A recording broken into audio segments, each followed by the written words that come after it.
How do you do a very basic search in the MLS? Well, you start here where it says search, which is a good way to start. And if you're looking for something for sale, it's RE1, RE2, single family condo.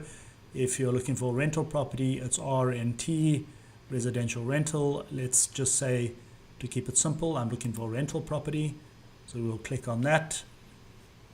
Take you to the search screen. If you look over here, you'll see there's criteria, which is all of this information. There's map, which is another way to search. And then there's results, which will bring up the results of your search. This is a dynamic database. So if you don't put any criteria in, you'll see here it just brings up all of the properties. And then it's quite clever. As you go down, as you put in more specific data, you see it changes and it stays dynamic as you go. So bear that in mind when you are using the search. There's many different ways to do it. If you're searching for a specific property, you could put in the street address. I'll put in one for us, which we use quite a lot because Brent is very active there. That's in Collins Avenue. See down here, bottom left, there's 6 matches.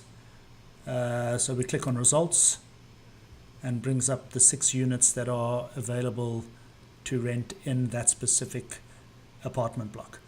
The other way, now if we want to do another search, go back to criteria, take the address out because we want to search more generally. Okay, now I'm searching for a rental property. Their budget is $3,500, which I put in on the top right, which is up here. And then I'm going to put a minus, which means it's $3,500 and less. That will come up. Then I'm going to say they want 2 full bathrooms, 2 bedrooms, square foot living area. They want to be bigger than 1,000 square feet. So I'll do that 1,000 plus. And let's say they want to be in the zip code 33141, which is my zip code.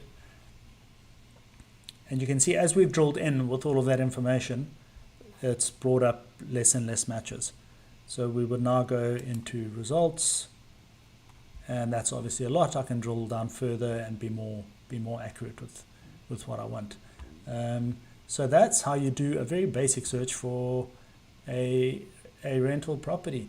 And I encourage everyone to just get in there and play around with it. You can't break it. I mean, if something doesn't work, it'll let you know there's a problem. And just remember, up here is your criteria, which always takes you back to search. You can also search by map.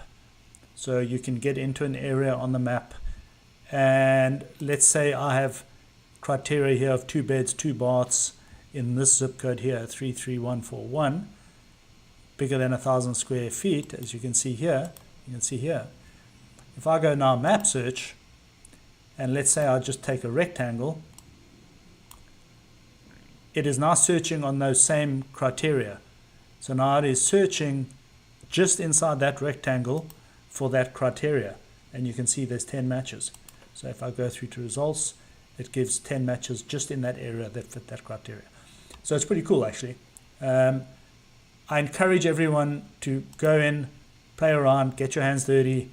Can't break it, as I said. And the next one I'll cover a little bit more detail on different search methods. Hope that helped. Bye.